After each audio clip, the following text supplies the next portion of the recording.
Hello student, welcome to गर्दन classes. कैसे हैं आप? आई होप सब मस्त होंगे। आज हम पढ़ेंगे, ये क्लास 10 मैथ है आपका, अनसोल्ड चल रहा है, सेट नंबर 3 2020 822 MY। एक बच्चा कमेंट में मुझसे पूछ रहा था, सर ये MY क्या होता है? देखिए MY जो है सेट का नंबर होता है, ठीक है। आपके प्रदेश में बहुत सारे सेट बनते हैं, ठीक है। जो आपको पेपर सेट होता है तो आप उसको इस तरह से देख सकते हैं, 822 MY, ठीक है। ये सेट का नंबर होता है। अब देखिए, इस सेट के हम 2 क्वेश्चन कर चुके हैं। आज हम क्वेश्चन नंबर 3 से स्टार्ट करेंगे। दिया है, बिना लंबी विभाजन प्रक्रिया किए दिखाइए कि परिमेय संख्या 129 बटे 2 की घात 2, 5 की घात 7 और 7 की घात 5 शांत दशमलव है या अशांत आवृत्ति है। इसको देखिए हम कैसे करेंगे। ये 3 का क्या पॉइंट है, देखिए दिया है 129 बटे 2 की घात 2, 5 की घात 7 और 7 की घात 5। 2 की घात 2, 5 की घात 7, 7 की घात 5 में P बटे Q, जो संख्या P बटे Q के रूप में लिखी जाती है वो परिमेय संख्या होती है। ऊपर वाला अंश होता है, नीचे वाला हर होता है। तो 129 बटे 2 की घात 2, 5 की घात 7 और 7 की घात 5 में हर 2 की पावर m और 5 की पावर n के रूप का नहीं है, रूप का नहीं है। यदि कोई संख्या P बटे Q के रूप में लिखी है और उसका जो हर है 2 की पावर m और 5 की पावर n के रूप का है तो उसका दशमलव प्रसार शांत होता है। और यदि उसका दशमलव प्रसार 2 की पावर m 5 की पावर n के रूप का नहीं होता तो दशमलव प्रसार अशांत आवृत्ति होगा। तो देखिए 2 की घात 2, 5 की घात 7 और एक 7 ज्यादा है, 7 की घात 5, तो दशमलव प्रसार कैसा होगा? ध्यान लिखो, अतः दशमलव प्रसार अशांत आवृत्ति होगा। अतः दशमलव प्रसार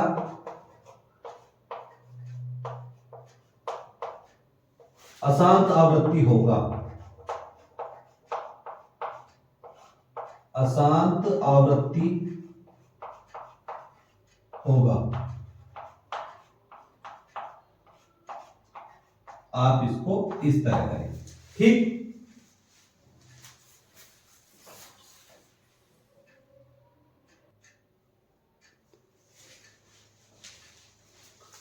अब 3 का ख पॉइंट देखेंगे।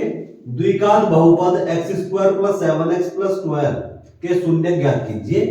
इसके शून्य को और गुणांकों के बीच के संबंध का सत्यापन कीजिए। देखिए भाई, हमारे पास में बहुपद दिया है x² प्लस 7x प्लस 12, मतलब x² x की घात 2 प्लस 7x प्लस 12। अब देखिए हम 12 के ऐसे टुकड़े करेंगे। x² का गुणांक क्या है? 1 है, इधर है 12, तो 12 को 12 के ऐसे टुकड़े करेंगे जिसका योगफल या अंतर कितना हो? योगफल या अंतर होगा इसका 7। तो देखो 4 तिया कितना होता है? 12 होता है, 4 तिया 12, ये हो गया x प्लस 12। यहां से हम क्या करेंगे? x के अंदर मल्टीप्लाई करेंगे, करिए, इसकी x के अंदर मल्टीप्लाई करेंगे। x की घात 2, ये कितना हो गया? 4x प्लस का हो गया 3x प्लस का हो गया 12, ठीक। यहां x की 2 घातें हैं, x की 1 घात है, तो यहां से यहां तक मैं x कॉमन ले सकता हूं, तो कितना बचा? x plus 4। यहां से मैं x मतलब 3 कॉमन ले सकता हूं, तो कितना बचा? x plus 4। x प्लस 4 ये रहा, x प्लस 4 ये रहा। x प्लस 4 मैं यहां से कॉमन ले सकता हूं, x प्लस 4 मैंने यहां से बाहर निकाल दिया, तो कितना बचा? x प्लस 3,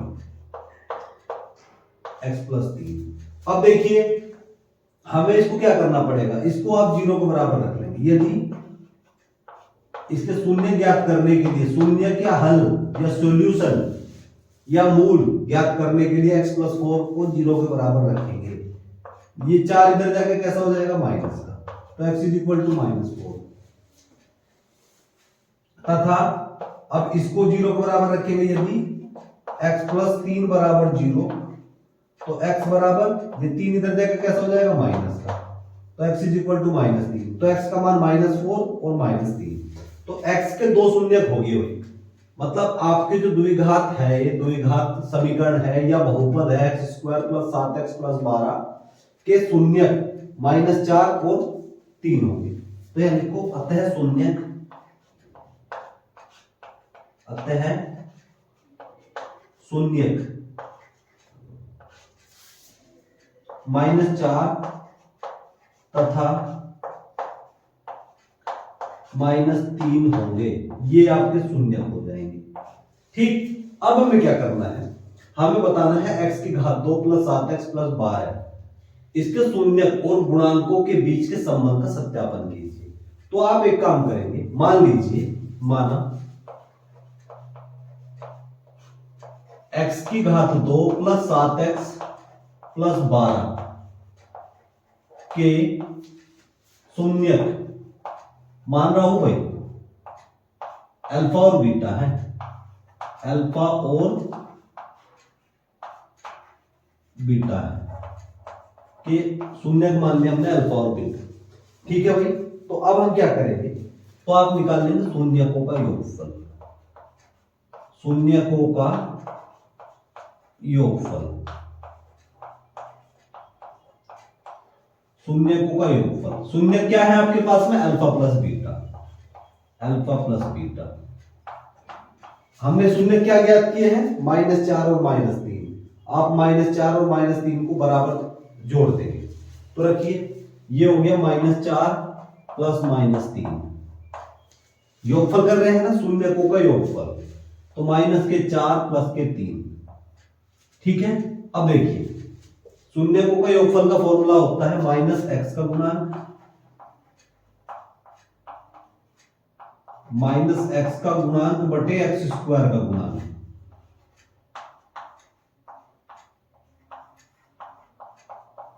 x का गुणांक बटे x² का गुणांक। अब आप समझेंगे, माइनस की प्लस में मल्टीप्लाई कर दी, हो गया माइनस, कैसा हो गया माइनस, तो -3 हो गया। x का गुणांक क्या है, x का गुणांक है जी -7, x का गुणांक क्या है 7, माइनस ऑलरेडी लगा हुआ है, और x² का गुणांक है 1, तो 4 और 3 कितना हो गया -7, तो इंप्लाइज दैट -7 बराबर -7, मतलब हम इसका सत्यापन कर रहे हैं। ठीक है, मूलों के जो आपके शून्यकों का योगफल और इन दोनों को जोड़ करके मतलब बराबर रखेंगे, तो हमने इसका सत्यापन दिखा दिया, मूलों के मतलब शून्यकों का योगफल हमने बराबर दिखा दिया। इसी प्रकार हम शून्यकों का गुणनफल करेंगे, तो अब निकाल लेंगे हम शून्यकों का गुणनफल, शून्यकों का गुणनफल। अब शून्य क्या है आपके पास में, दो शून्यक है अल्फा और बीटा, तो रखिए शून्यकों का गुणनफल अल्फा बीटा बराबर क्या होता है, अचर पद बटे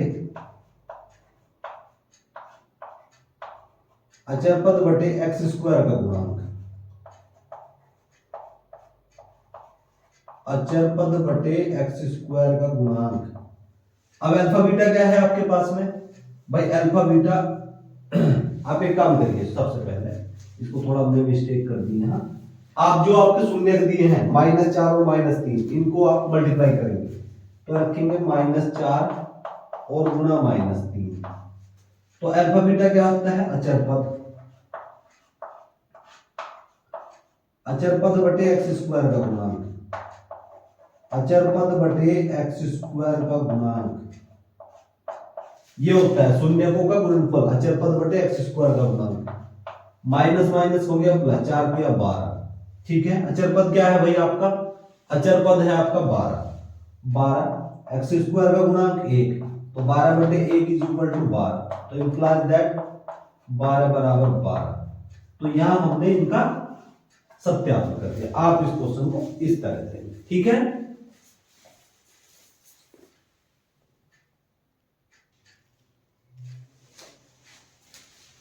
तीन का क्या पॉइंट देखेंगे, क्या बिंदु ए बिंदु के निर्देशांक है 3,2, बी बिंदु के निर्देशांक है -2 -3, और सी बिंदु के निर्देशांक है 2, 3 एक त्रिभुज बनाते हैं? यदि हाँ तो इस प्रकार बने त्रिभुज का प्रकार ज्ञात कीजिए। देखिए हम किस प्रकार त्रिभुज का प्रकार बताएंगे। देखिए हमारे पास में कोई त्रिभुज है एबीसी। क्या है? एक त्रिभुज है हमारे पास में एबीसी। ए बिंदु के निर्देशांक है 3 2, 3 2। बी बिंदु के निर्देशांक है -2 3, 2 और -3। सी बिंदु के निर्देशांक क्या है? सी बिंदु के निर्देशांक है 2 3। ये तो हमें क्या करना है? हमें इसमें दो बिंदुओं के बीच की दूरी निकाल लेंगे। सबसे पहले क्या करेंगे? AB के बीच की दूरी निकाल लेंगे, फिर BC के बीच की दूरी निकाल लेंगे और CA के बीच की दूरी निकाल लेंगे। अब देखते हैं क्या कंडीशन आती है। तो लिखेंगे AB के बीच की दूरी, AB के बीच की दूरी,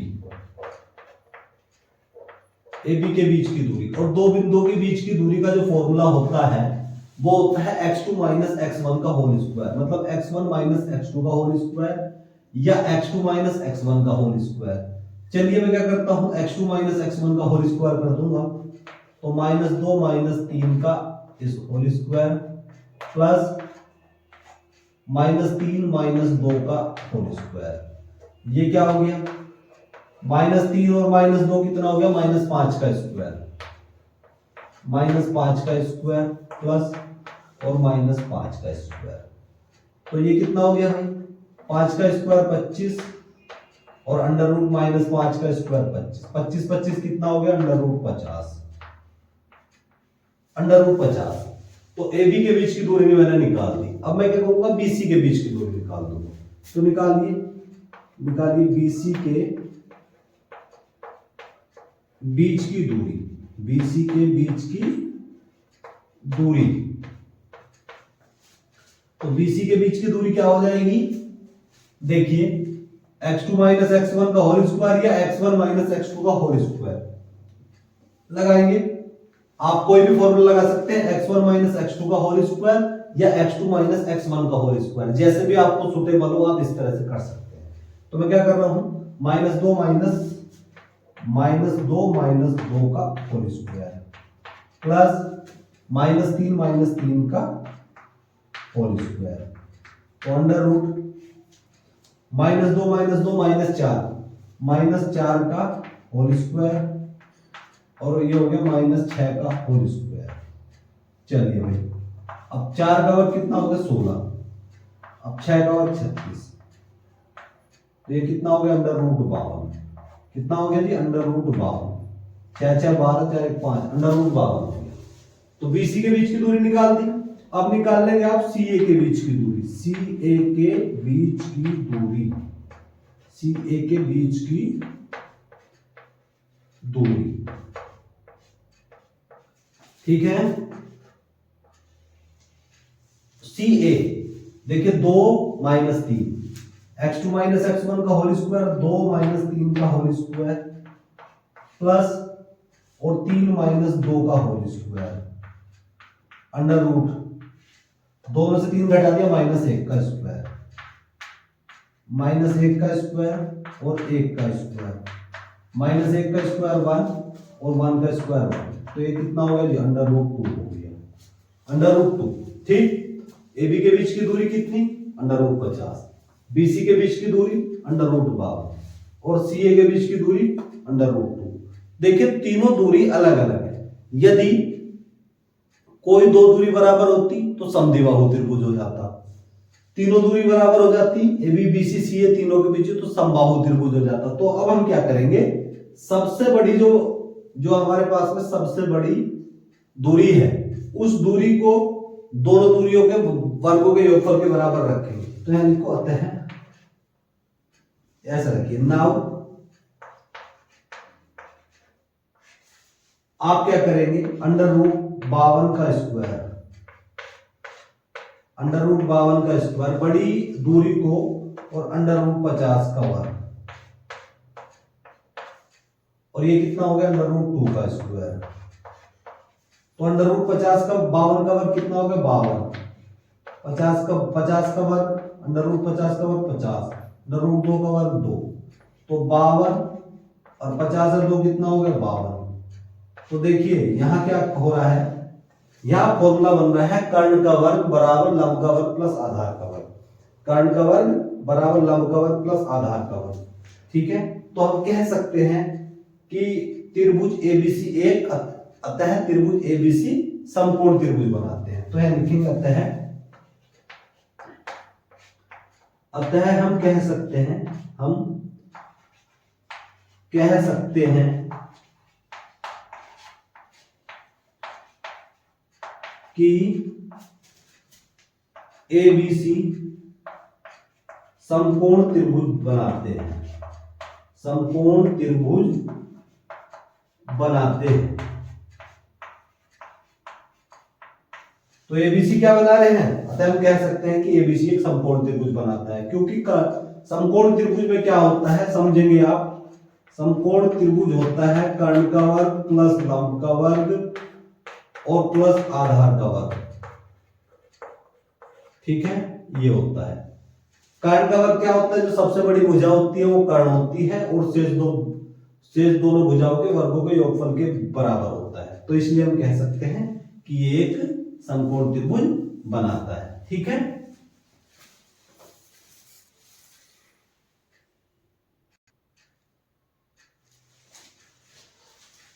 तीन का गहरा पॉइंट देखेंगे। 20 मीटर गहरा 7 मीटर व्यास का एक कुआं खोदा जाता है। खोदने से निकाली गई मिट्टी के समान रूप से फैलाकर 20 मीटर गुना 14 मीटर के आकार का एक चबूतरा बनाया गया है। चबूतरे की ऊंचाई क्या कीजिए। देखिए एक कुआं है हमारे पास में, ये इस तरह से एक कुआं है,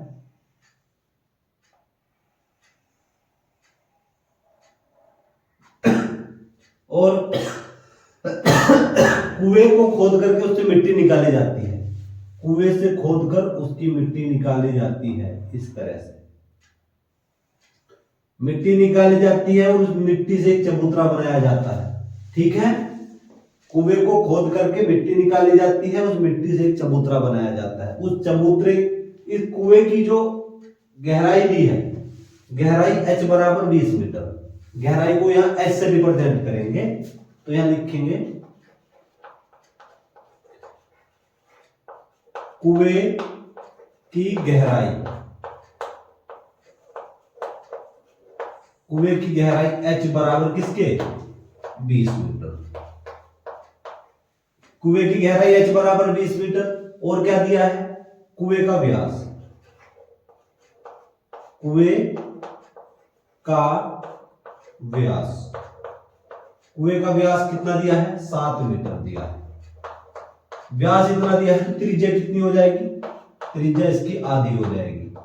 त्रिज्या बराबर व्यास बटे 2, त्रिज्या बराबर व्यास बटे 2, मतलब 7/2 मीटर, ये हो जाएगी आपकी त्रिज्या।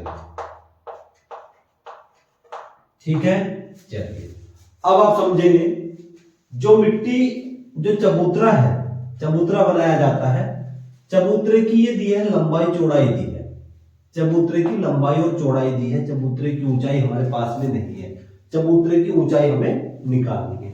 तो यहां लिखेंगे माना चबूतरे की ऊंचाई, चबूतरे की ऊंचाई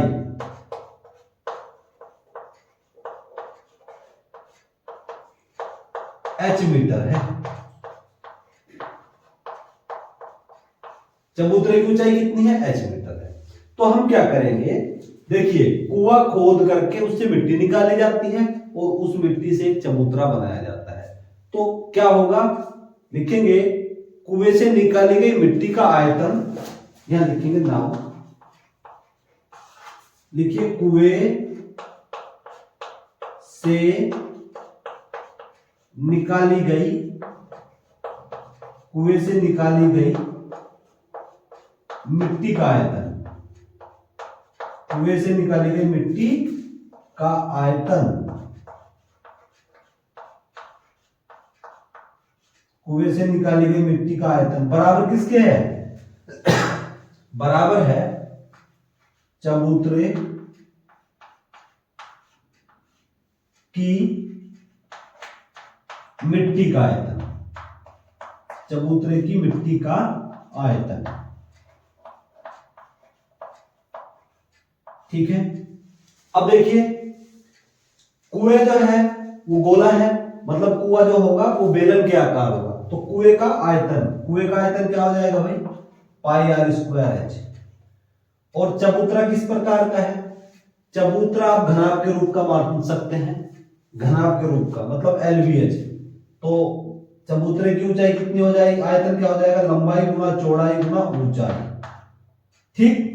अब देखो हमें क्या करना है, यहां पाई का मान कितना है 22/7।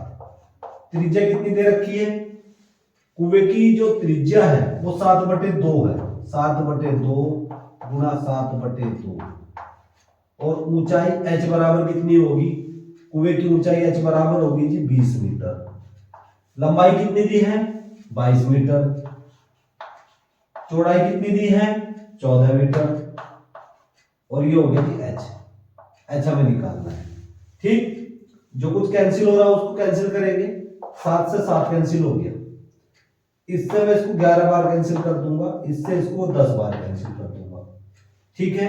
अब ये हो गया 11 गुना 7 गुना 10, 11 गुना 7 गुना 10 बराबर हो गया 22, 22 गुना 14h। ठीक है। थोड़ा सा इसको कैलकुलेट करेंगे सही से, हम इसको इस तरह से रख लेंगे। देखिए यहां रख रहा हूं 11 गुना 7 गुना 10 बटे ये जो 22 और 14 इसके नीचे ले आऊंगा, 22 गुना 14 बराबर है h के, बराबर किसके है h के। देखिए इसको कैंसिल कर दीजिए आप, जो कुछ कैंसिल होता है 11 से इसको मैं काट दूंगा 2 बार, 11 दूनी 22। ठीक है। इससे इसको काट दिया मैंने 2 बार। ठीक है। 7 दूनी 14, अब 2 से इसको काट दिया 5 बार, तो 5/2 बराबर h। इससे इसको काट दिया 2.5 बार, कितनी बार कट जाएगा 2.5 बार, तो h बराबर हो गया 2.5 मीटर, 2.5 मीटर। h है क्या, h है जी आपकी चबूतरे की ऊंचाई। तो लिखेंगे आता है चबूतरे की ऊंचाई, आता है चबूतरे की ऊंचाई h बराबर हो गया 2.5 मीटर। चबूतरे की ऊंचाई कितनी हो जाएगी, आता है चबूतरे की ऊंचाई h बराबर 2.5 मीटर। ठीक है। आप इसको इस तरह करेंगे।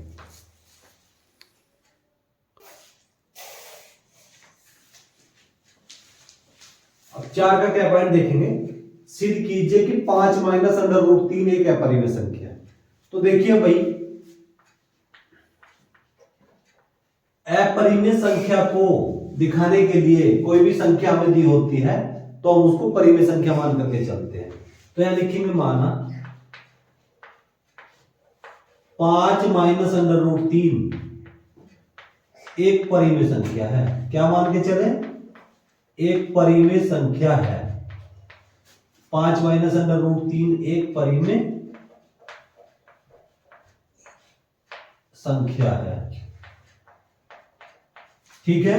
तो 5 माइनस अंडर रूट 3 क्या है, एक परिमेय संख्या। तो परिमेय संख्या जो होती है वो P अपॉन Q के रूप में लिखी जाती है। जो संख्या P/Q के रूप में लिखी जाती है वो परिमेय संख्या कहलाती है। तो मैं इसको यहां क्या करूंगा, P/Q के रूप में लिख लूंगा, P/Q के रूप में, जहां P और Q, जहां P और Q क्या है भाई, जहां P और Q सह अभाज्य, जहां P और Q सह अभाज्य पूर्णांक है।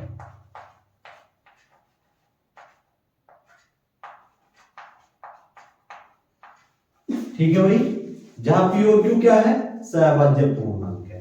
और P और Q का जो यहां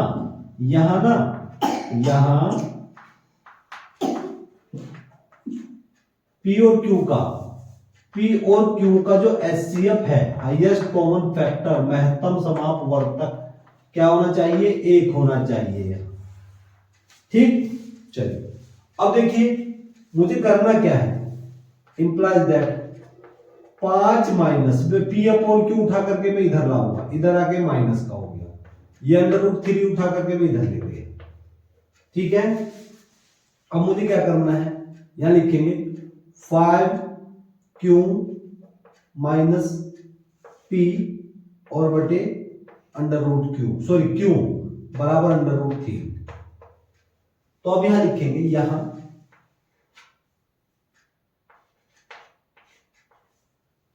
लिखिए P5Q, बल्कि आप इसको इस तरह से लिखिए, आप इसको इस तरह से ही लिखिए, यहां लिखिए 5 और Q अपॉन P एक परिमेय संख्या है, यहां लिखिए 5 और P अपॉन Q, 5 और P अपॉन Q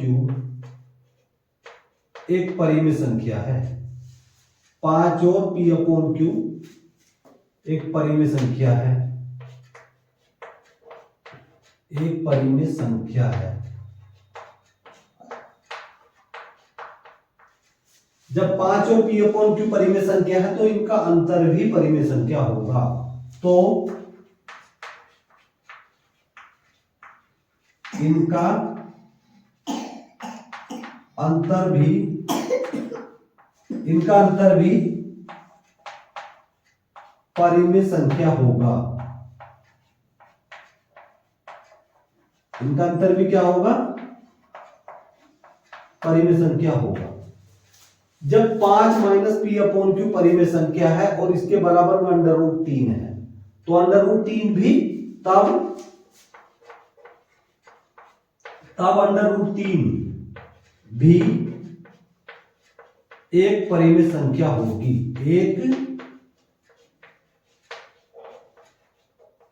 तब अंडर रूट 3 भी एक परिमेय संख्या होगी।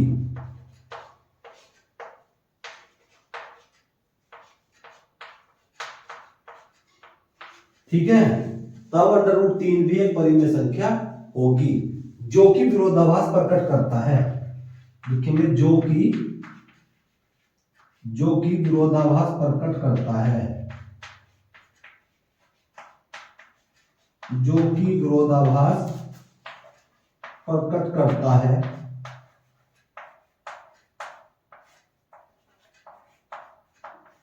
क्या है भाई, जो कि विरोधाभास प्रकट करता है। अतः हमने गलत परिकल्पना कर ली है, हमने गलत परिकल्पना कर ली है।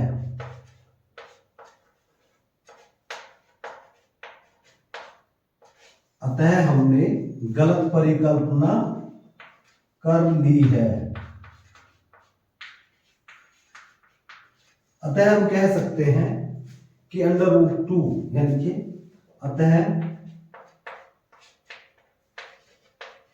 हम कह सकते हैं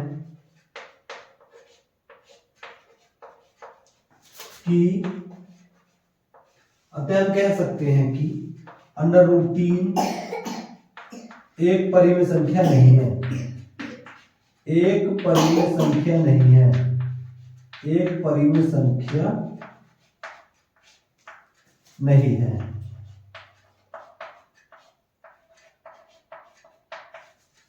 ठीक है, अर्थात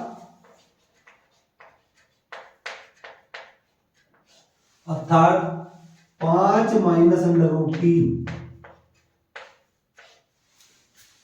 एक अपरिमेय संख्या है, एक अपरिमेय संख्या है, अपरिमेय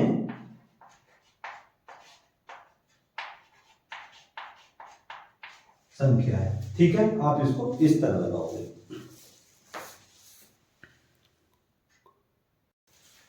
चार का ख पॉइंट देखेंगे, समांतर श्रेणी 6, 13, 20 216 का मध्य पद ज्ञात कीजिए। देखिए श्रेणी दी है आपको, श्रेणी 6, 13, 20 एंड सोन 216। अब क्या करेंगे, आपको श्रेणी का प्रथम पद दिया है, प्रथम पद ए बराबर 6, ठीक है। अब इसके बाद में हमें निकालना है सारवंतर, सारवंतर डी। सारवंतर निकलता है अगले वाले पद में से पिछला वाला पद, नेक्स्ट टर्म में से प्रीवियस टर्म अगर हम घटाते हैं तो हमें समांतर माध्य मिल जाता, सॉरी सारवंतर मिल जाता है। 13 में से 6 घटा दिया 7, या 20 में से 13 घटा देंगे 7। अब देखिए, अब हमें निकालना है इसका nवां पद निकालेंगे, तो यहां लिखेंगे समांतर श्रेणी का nवां पद। दिया है हमें कितना, समांतर श्रेणी का nवां पद। समांतर श्रेणी का nवां पद कितना दिया है, 216 दिया है। और समांतर श्रेणी का nवां पद होता क्या है, a plus n minus 1 into D is equal to 216 के। a का मान कितना दिया है 6, a का मान कितना दिया है 6। अब ये हो गया n माइनस 1, डी का मान कितना 7 इज इक्वल टू 216, ठीक है। 7 के अंदर मल्टीप्लाई करो, ये होगा 7n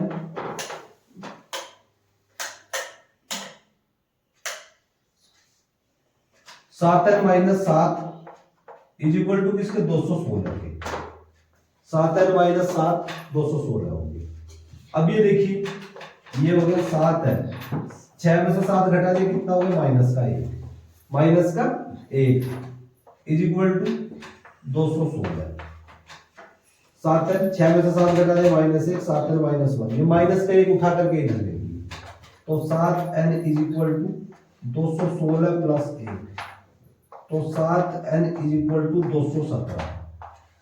7n is equal to 217, तो n बराबर 217 बटे 7। देखिए 7 के 21 और 7 एकम 7, तो n बराबर हो गया जी 31। n का मान कितना हो गया 31।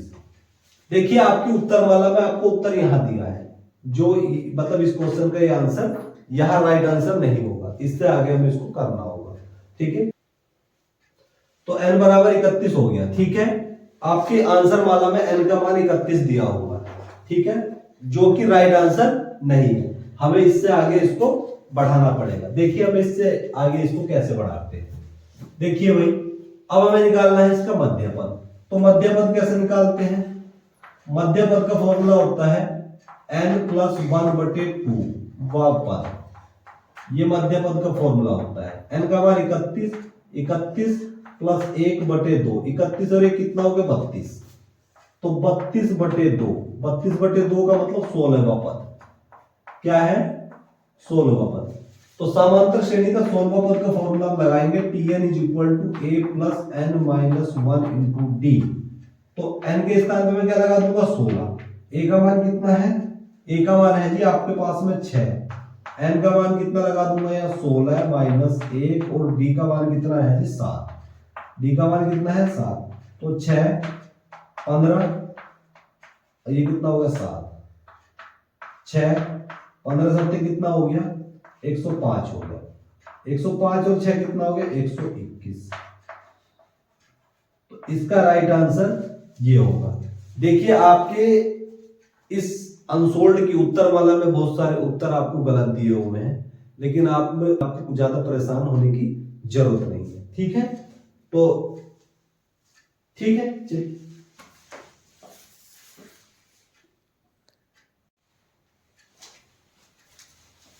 4 का गैप पॉइंट देखेंगे। त्रिभुज एबीसी की भुजाओं AB तथा AC के मध्य बिंदु क्रमशः E और F है। बिंदु A के निर्देशांक 1 और -4 है। त्रिभुज एबीसी का क्षेत्रफल हमें ज्ञात करना है। हमारे पास में भाई एक त्रिभुज है,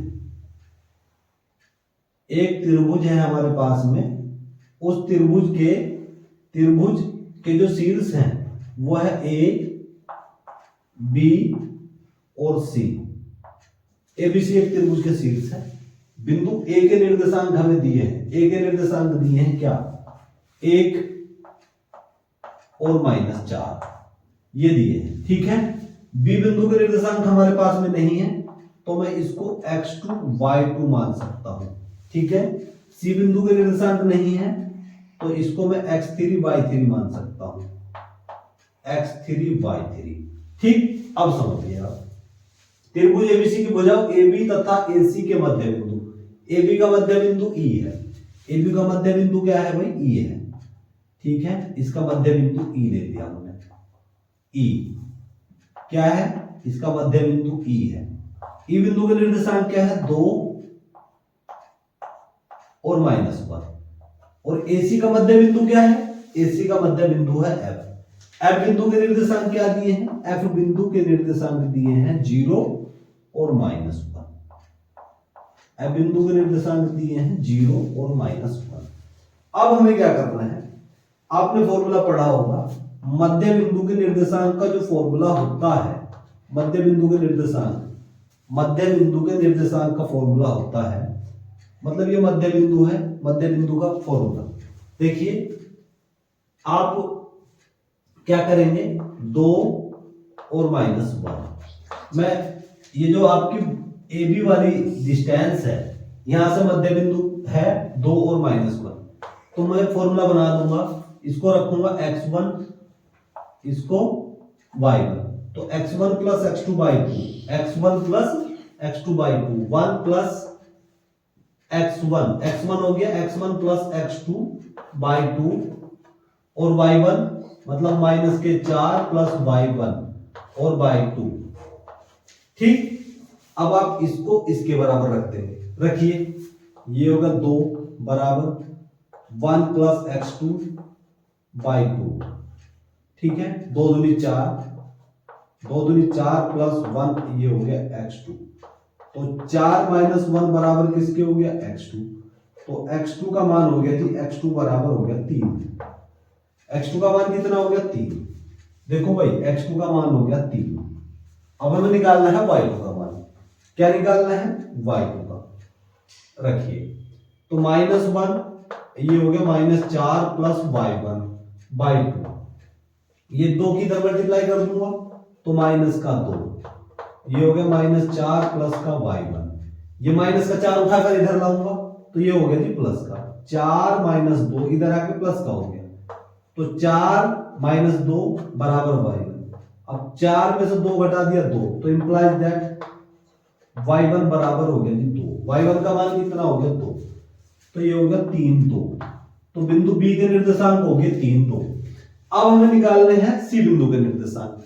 तो C बिंदु के निर्देशांक निकालने के लिए हम क्या करेंगे, हम अपना वही काम करेंगे, मध्य बिंदु का फॉर्मूला लगा देंगे, 0 और -1। मध्य बिंदु है A और B, A और C के मध्य बिंदु का निर्देशांक है 0 और -1, तो 0 और -1, 0 और -1, x1 plus x2 by 2, x1 plus x3 कर देंगे, यहां हम रखेंगे 1 प्लस x3 बाई 2, और क्या है -4 plus y3, -4 plus y3 by 2। ठीक है, इसको आप इसके बराबर रखिए, तो 0 बराबर 1 प्लस x3 बाई 2, 2 की तरफ मल्टीप्लाई कर दी 0, ये कितना होगा 1 प्लस x3, इंप्लाइज दैट, तो x3 इज इक्वल टू -1, इतना हो गया। अच्छा, अब मुझे क्या करना, -1 को इसके बराबर रखना है, तो -1 is equal to -4 plus y3 by हो गया 2, इसकी तरफ मल्टीप्लाई कर दो माइनस का 2 is equal to -4 plus y3, minus का 4 इधर आके कैसा होगा प्लस का 4 - 2 इज इक्वल टू y3, 4 में से 2 घटा दिया कितना हो गया 2, तो 2 बराबर y3। तो x3 y3 के मान कितने हो गए, -1 और 2, -1 और 2। ठीक है, तो अब हमारे पास में x1 y1, x2 y2 और x3 y3, x1 x2 x2 y2 x3 y3 का मान हमारे पास में हो गया। अब हमें निकालना है त्रिभुज का क्षेत्रफल, तो क्या करेंगे, निकालिए। अब हमें निकालना है जी त्रिभुज का क्षेत्रफल। त्रिभुज का क्षेत्रफल का फॉर्मूला क्या होता है, 1/2 x1 y2 - y3 x2 y3 minus y1 plus x3 y1 minus y2। ये फॉर्मूला होता है त्रिभुज के क्षेत्रफल का। ठीक है, ये आप इसको इस तरह से कर सकते हैं। ठीक, तो त्रिभुज के क्षेत्रफल का फॉर्मूला में अप्लाई कर देंगे। थोड़ा मैं यहां कर दूंगा क्योंकि दूरी मतलब हमारे पास में जगह कम है थोड़ा। देखिए भाई, x1 का मान कितना है? x1 का मान है 1। कितना है x1 का मान? 1। y2 का मान कितना है? 2। y3 का मान कितना है? 2 है। x2 का मान है हमारे पास में x1 y1 x2 का मान है जी 3। x2 का मान 3। y3 का मान कितना है? 2। y1 का मान कितना है? y1 का मान है -4, तो माइनस माइनस प्लस हो जाएगा प्लस। अब आगे हम x3 पर। x3 कितना है हमारा? -1। y1 कितना है? y1 हो गया जी हमारे पास में -4। y2 कितना है हमारे पास में? 2। y2 हो गया -2। तो 1/2, 2 में से 2 घटा दिया 0, 2 में से 2 घटा दिया 0, 0 की 1 में गुणा कर दी 0। अभी हो गया 2 और 4 कितना हो गया? 6। 2 और 4 6, 6 18 प्लस -1 -4 -2 -6। ठीक है, अब ये हो गया 1/2। ठीक है, 0 प्लस 18, 6 एकम 6, 18 से कितना हो गया? 24। 18 से 24, 24/2, 24/2 का मतलब 12।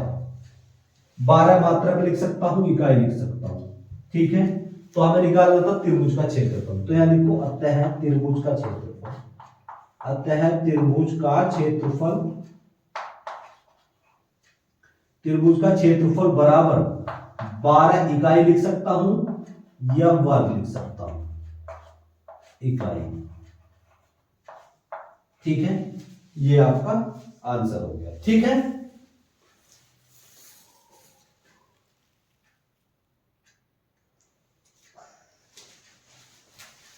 चार का घय पॉइंट देखेंगे। यदि साइन थीटा बराबर 4/5 तो 4 tan theta minus 5 cos theta upon sec theta plus 4 cot theta का मान ज्ञात कीजिए। देखिए भाई, हम इसको किस तरह देखेंगे। आप देखिए, हमें मान दिया है साइन थीटा का। साइन थीटा बराबर 4/5। साइन थीटा बराबर 4/5। तो अब आप बहुत ध्यान से समझिए, हमारे पास में एक सर्वसमीका होती है। यहां लिखेंगे सर्वसमीका। सर्वसमीका कौन सी? Sine square theta plus cos square theta बराबर 1 से। हमारे पास में ये सर्वसमीका होती है, sign square theta plus cos square theta बराबर 1। साइन थीटा का मान है 4/5। कितना है?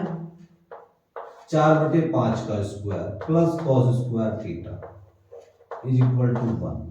तो ये होगा 16/25 प्लस का cos square theta is equal to 1। तो cos square theta is equal to 16/25 उठाकर इधर ले लिया, तो 16/25 कितना हो गया? 9/25। 9/25 कॉस स्क्वायर थीटा बराबर 9/25 को मैं लिख सकता हूं 3/5 का स्क्वायर। 3/5 का स्क्वायर, इसके हमने इसके बराबर रख दिया। इसका मैं निकाल दूंगा वर्गमूल। क्या निकाल दूंगा? वर्गमूल। कॉस स्क्वायर थीटा अपॉन में हो गया 3/5 का स्क्वायर। ठीक है, वर्ग से रूट कैंसिल होगा। तो कोस थीटा का मान हो गया जी हमारे पास में 3/5। ठीक है, समझो। साइन थीटा का मान है, साइन थीटा के मान से हमने निकाल दिया कोस थीटा का मान। हमें चाहिए क्या क्या? Tan theta, cos theta, sec theta और कोट थीटा। तो अब आप समझेंगे रेसिप्रोकल रिलेशन से, व्युत्क्रम संबंध से सेक थीटा होता है, सेक थीटा का मान निकालना है। सेक थीटा होता है 1/cos थीटा, 1/cos थीटा। तो इसका मैं उल्टा कर दूंगा, सेक थीटा का उल्टा 1/cos थीटा। तो कोस थीटा का उल्टा कितना हो जाएगा 1/sec थीटा। तो sec थीटा को मैं 5/3 लिख सकता हूं, मैंने इसका उल्टा कर दिया 5/3। ठीक, अब इतना हो गया कोस थीटा sec थीटा का मान हो गया। अब हमें मान निकालना है किसका, अब हमें मान निकालना है tan थीटा का। tan थीटा, अब tan थीटा बताइए क्या होता है, tan थीटा होता है sin थीटा बटे cos थीटा। tan थीटा बटे cos थीटा, sin थीटा का मान कितना 4/5, cos थीटा का मान कितना, cos थीटा का मान हो गया जी आपके पास में ये है 3/5, 5 से 5 कैंसिल हो गया तो कितना बचा 4/3। ठीक है, एंड tan थीटा का उल्टा क्या होता है, tan थीटा का उल्टा होता है 1/cot थीटा। तो cot थीटा को मैं लिख सकता हूं क्या, cot थीटा होगा 1/tan थीटा, cot थीटा क्या हो गया 1/tan थीटा। तो इसको मैं उल्टा कर सकता हूं 3/4 कर सकता हूं। नाउ अब हमें मान निकालना किस किस का, हमें मान निकालना है 4tan theta, 4tan theta minus के 5 cos थीटा, 5 cos थीटा कौन में किसके sec थीटा और 4 cot थीटा।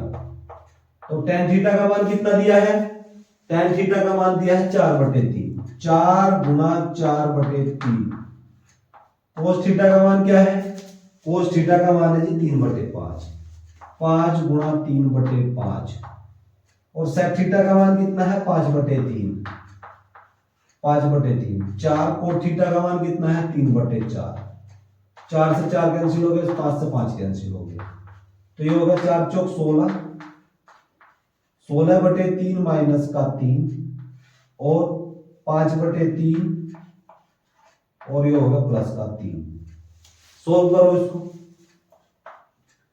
एलसीएम ले लो, एलसीएम हो गया इसका 3, तो 16 और 3 तिया 9 और 5 प्लस 3 तिया 9 बटे किसके 3, इस 3 से कट गया 3, 16 में से 9 घटा दिया कितना हो गया 7, 9 और 5 कितना हो गया 14, 7 ही कम 7 और 7 दूनी 14, तो कितनी बार घट गया 1/2। तो इसका आंसर आ जाएगा जी 1/2। आप इसको इस तरह से कर सकते हैं। देखिए sin थीटा का मान मैंने 4/5 था मेरे पास में, sin थीटा से मैंने cos theta, sec theta, tan theta और cot थीटा का मान निकाल करके वैल्यू इसमें लगा दी। आप क्या कर सकते थे, sin थीटा बराबर 4/5 पाइथागोरस प्रमेय लगा करके tan theta, cos theta, sec theta और cot थीटा का मान निकाल करके भी इसको कर सकते थे, पाइथागोरस प्रमेय लगाकर भी कर सकते थे। ठीक है, ये आप पे डिपेंड करेगा कि आप किस तरह से करेंगे, सर्वसमीकरण से करेंगे या पाइथागोरस प्रमेय से करेंगे। ठीक है,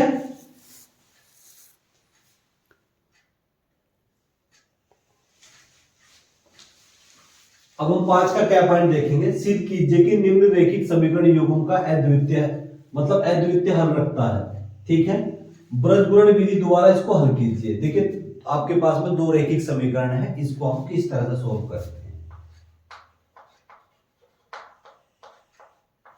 हमारे पास में 2 रेखिक समीकरण है, 2x + 3y = 7 और 6x + 5y = 11। तो हम क्या करते हैं, यहां लिखेंगे समीकरण निकाय,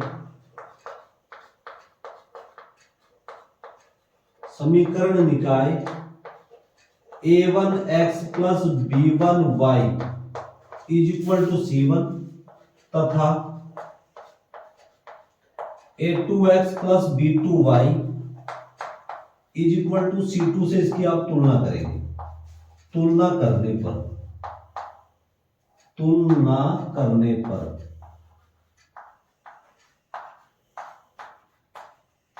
करिए इसकी तुलना।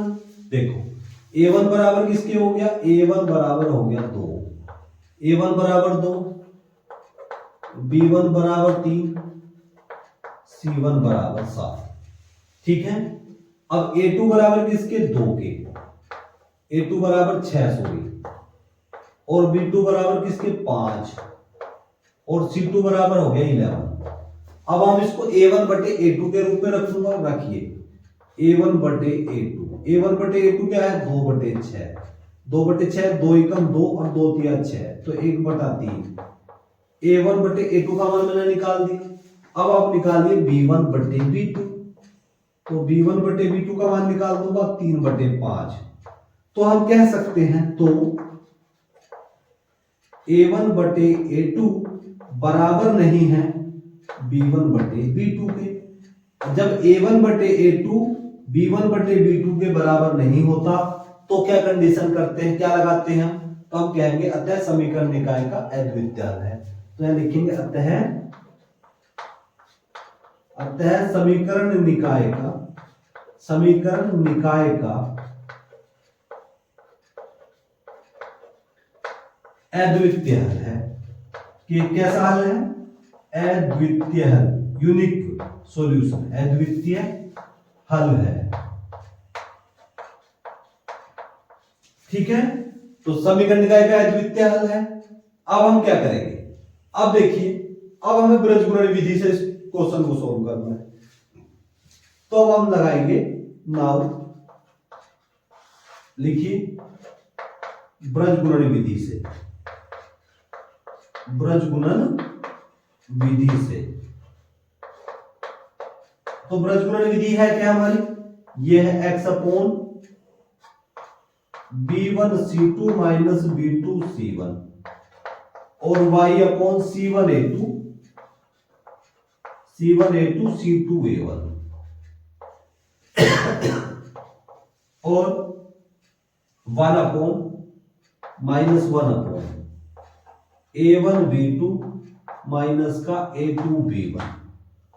ठीक है, ये आपकी बीजगणित विधि का फॉर्मूला मैंने अप्लाई कर दिया। देखिए, अब हम इसकी वैल्यू लगाते हैं। b1c2 का मान, b1 है जी आपका 3, c2 हो गया 11, b2 कितना हो गया 5, c1 है आपके पास में 7। अब रखो y/c1a2 c1 का मान हो गया 7, a2 का मान कितना हो गया? a2 का मान हो गया c1a2 7, a2 का मान हो गया जी 6 और माइनस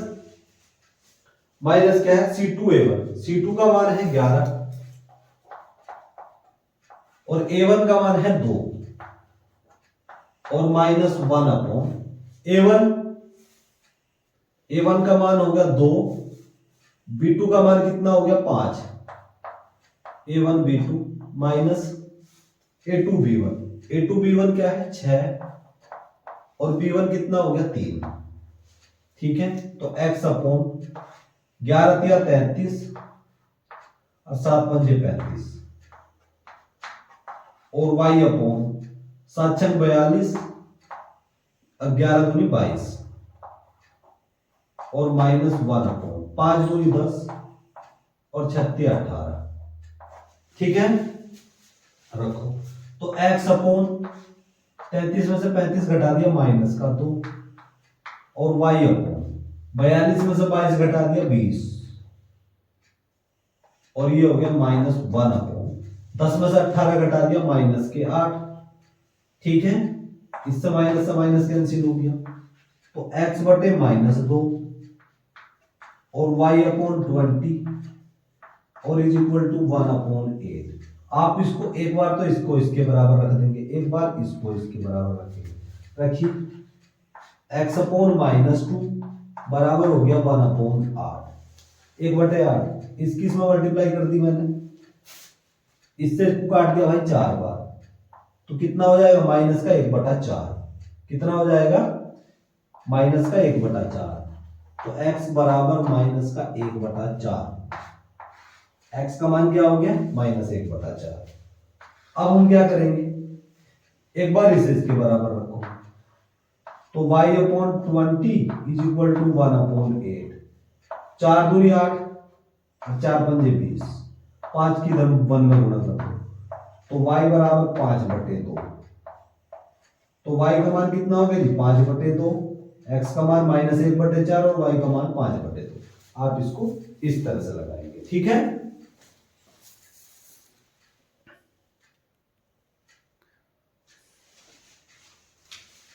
अब हम 5 का गैप पॉइंट देखेंगे। देखिए जो इसका ख वाला पॉइंट है वो रचना वाला क्वेश्चन है। मैंने बताया रचना वाले समझ क्वेश्चन आपको बाद में कराए जाएंगे, जल्दी ही कराए जाएंगे, ठीक है। अब देखिए 5 का गैप पॉइंट देखेंगे। 5 के गैप पॉइंट में 2 पॉइंट दिए हैं, फर्स्ट पॉइंट और सेकंड पॉइंट। देखिए दोनों पॉइंट को बारी बारी से सोल्व करते हैं। फर्स्ट पॉइंट देखिए, लेफ्ट हैंड साइड ले लेंगे हम इसकी। लेफ्ट हैंड साइड में दिया है जिसका कोट स्क्वायर थीटा और 1 upon sine square theta, 1 upon sine square theta. तो ये हो गया cot square theta. Reciprocal relation से हम जानते हैं 1 upon sine theta, 1 upon sine theta, 1 upon sine theta होता है जी cosec theta. 1 upon sine theta किसके बराबर होता है? Cosec theta. तो इसको मैं लिख सकता हूं कोसेक स्क्वायर थीटा। अब आपकी सर्वसमीका होती है, 3 सर्वसमीकाएं होती हैं, जिसमें से एक सर्वसमीका ये होती है, ये होती है जी कोसेक स्क्वायर थीटा और माइनस कोट स्क्वायर थीटा बराबर 1 के होता है। Cosec square theta minus cot square theta किसके बराबर होता है? 1 के बराबर होता है। बल्कि इसको आप थोड़ा इधर करके लिख लेंगे, cosec square theta minus cot square theta बराबर 1 के होता है। लेकिन मुझे मान किसका चाहिए? Coat square theta minus cosec square theta. तो आप एक काम करेंगे, ये वाला 1 उठा करके इधर लाएंगे, इधर आकर के ये माइनस का हो जाएगा। ये कोट स्क्वायर थीटा इधर जाकर के कैसा हो जाएगा? प्लस का हो जाएगा। कोट स्क्वायर थीटा ये कैसा हो गया? Cosec square theta. तो हमें वैल्यू किसकी चाहिए थी? हमें वैल्यू चाहिए थी coat square theta minus cosec square theta की। तो coat square theta minus cosec square theta को मैं -1 लिख सकता हूं। तो ये क्वेश्चन हमारा सिद्ध हो गया। तो लेफ्ट हैंड साइड बराबर राइट हैंड साइड, मतलब बायां पक्ष बराबर दायां पक्ष, ठीक है। आप इसको इस तरह से लगा सकते हैं। चलिए अगला क्वेश्चन देखते हैं। सेकंड पॉइंट में दिया है, सेकंड पॉइंट, इसकी हम लेफ्ट हैंड साइड ले लेंगे। लेफ्ट हैंड साइड है 1 plus tan square theta, 1 plus tan square theta और 1 प्लस साइन थीटा और 1 माइनस साइन थीटा। समझेंगे? मैं थोड़ा इसको नीचे बता दूंगा, देखो समझेंगे। आप आपके पास में एक सर्वसमीका ये होती है, कौन सी सर्वसमीका होती है? Sec square theta minus tan square theta is equal to 1 होता है। Sec square theta minus tan square theta is equal to 1। Value चाहिए 1 प्लस टेन स्क्वायर थीटा की, तो ये माइनस का टेन स्क्वायर थीटा उठाकर इधर ले जाऊंगा। तो sec square theta is equal to किसके हो गया? 1 प्लस टेन स्क्वायर थीटा। तो sec square theta is equal to 1 plus tan square theta. तो सेक स्क्वायर थीटा लिख सकता हूं मैं किसको? 1 प्लस टेन स्क्वायर थीटा के स्थान पे। तो मैंने यहां लगा दिया sec square theta, sec square theta. चलिए अब देखिए आपको करना क्या है। आप यहां देखेंगे ये फॉर्मूला बन गया, एक बार प्लस का a प्लस बी, एक बार बन गया माइनस का a माइनस बी, एक बार प्लस का एक बार माइनस का। तो आप इस फॉर्मूले को बना देंगे a square minus B square, मतलब 1 का स्क्वायर और minus sine square theta, a square minus B square. कौन सा फॉर्मूला बना दिया है? a square minus B square, ठीक। चलिए अब ये हो गया जी सेक स्क्वायर थीटा। अब 1 का स्क्वायर क्या होता है? 1 और माइनस का साइन स्क्वायर थीटा, ठीक। समझो अब ये इसके बाद में हमें क्या करना है? आप एक सर्वसमीका हमारी ये होती है sign square theta plus cos square theta बराबर 1। देखिए हमारी सर्वसमीका नंबर 1 सर्वसमीका ये होती है, नंबर 2 सर्वसमीका ये होती है, नंबर 3 सर्वसमीका हमारी ये वाली होती है। दोनों ये दोनों क्वेश्चन सर्वसमीका के हैं, ठीक है। तो sign square theta plus cos square theta किसके होता है? 1। वैल्यू किसकी चाहिए? 1 माइनस साइन स्क्वायर थीटा की। तो ये साइन स्क्वायर थीटा उठाकर आप इधर ले जाओ, इधर जाके कैसा हो गया? माइनस का। तो 1 माइनस साइन स्क्वायर थीटा, ठीक है। तो cos square theta is equal to 1 minus sine square theta. तो मैं 1 माइनस साइन स्क्वायर थीटा के स्थान पे लिख सकता हूं क्या? कोस स्क्वायर थीटा। ये हो गया जी कोस स्क्वायर थीटा। अब रेसिप्रोकल रिलेशन से, व्युत्क्रम संबंध से, व्युत्क्रम संबंध से मैं क्या लिख सकता हूं? कोस थीटा होता है, कोस थीटा किसके होता है? 1 अपॉन सेक थीटा के होता है। अब वैल्यू है किसमें? स्क्वायर में। किसमें वैल्यू है? स्क्वायर में। तो कोस स्क्वायर थीटा तो कोस स्क्वायर थीटा को मैं लिख सकता हूं 1/sec²θ। तो sec² थीटा से sec² थीटा कैंसिल हो गया, वो left hand side is equal to right hand side. ये बात हमें इसमें सिद्ध करनी है, ठीक है। आप इन्हें दोनों को इस तरह लगाओगे।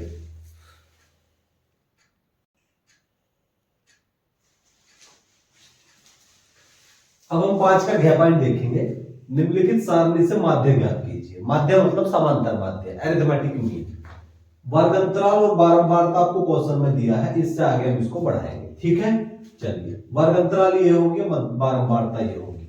बारंबारता को आप f से रिप्रेजेंट करते हैं।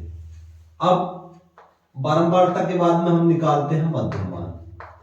क्या निकालते हैं? मध्यमान x, ठीक है। क्या निकाल लेंगे? मध्यमान x निकाल देंगे। चलिए, अब देखो इन दोनों को जोड़ के उसका आधा कर दो। 120 और 130 कितना हो गया? 250। 250 का आधा करूंगा तो कितना हो जाएगा? 225 हो जाएगा, सॉरी 125 हो जाएगा। कितना हो जाएगा? 125। अब देखो इनमें कितने कितने का अंतर है? 10 का अंतर है। इनमें कितने कितने का अंतर है, तो मतलब इसमें 10 बढ़ा कर लिख दूंगा। तो ये हो गया 125, 135, दोनों को जोड़ के आधा करेंगे तो 135 हो जाएगा। ये हो गया 145, 145, 155 और ये हो गया जी 165, ठीक है। अब मैं इसमें क्या करूंगा? इसमें से मैं किसी एक संख्या को a मान लूंगा, ठीक है। ये आपका कल्पित माध्य होगा, ठीक है। a एज्यूम कर लिया मैंने। अब मुझे निकालना है विचलन। क्या निकालना है? विचलन। विचलन d is equal to x minus a। विचलन d is equal to x minus a। अब हमें विचलन निकालना है। क्या निकालना है? विचलन। विचलन कैसे निकालेंगे? ये जो आपके मध्यमान है, इसमें से मैं a घटाता जाऊंगा। सब में से ये x के सभी मानों में से a घटा दूंगा, ठीक। चलिए, 125 में से 145 घटा दूंगा तो माइनस के 20 बचेगा। 135 में से 145 घटाऊंगा, माइनस का 10 बचेगा। 145 में से 145 घटाऊंगा, या 0 बचेगा। अब 155 में से 145 घटाऊंगा, प्लस का 10 बचेगा। 165 में से 145 घटाऊंगा तो प्लस का 20 बचेगा, ठीक। f हो गया, ये d हो गया। f और d की मल्टीप्लाई कर दीजिए, करिए भाई। f और d की मैंने कर दी मल्टीप्लाई। चलिए भाई, f और d की हमने इसमें मल्टीप्लाई कर दी। करिए f और d। f ये रहा, d ये रहा। तो 20 की और 2 की मल्टीप्लाई कर दूंगा। 20 दूनी माइनस के 40 हो गया। 20 दूनी 40 और 8 दाम 80, माइनस के 80। 12 की 0 मल्टीप्लाई कर दी, 0। 20 की 10 में मल्टीप्लाई कर दी तो ये हो गया प्लस का 200। और ये हो गया 8 दूनी 16, 120, सॉरी 8 दूनी 16, 160 हो गया, ठीक। अब मुझे क्या करना है? मुझे इसका निकालना है योगफल। योगफल, योगफल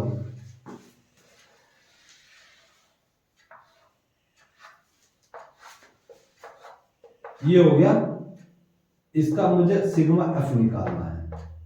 सिग्मा एफ आप सबको क्या करेंगे? बारंबारता मतलब सिग्मा एफ जोड़ लेंगे। बारंबारता होगा योगफल। 2 और 8 कितना हो गया? 10। 10 और 12 22। 22 और 20 42। 42 और 8 हो गया 50।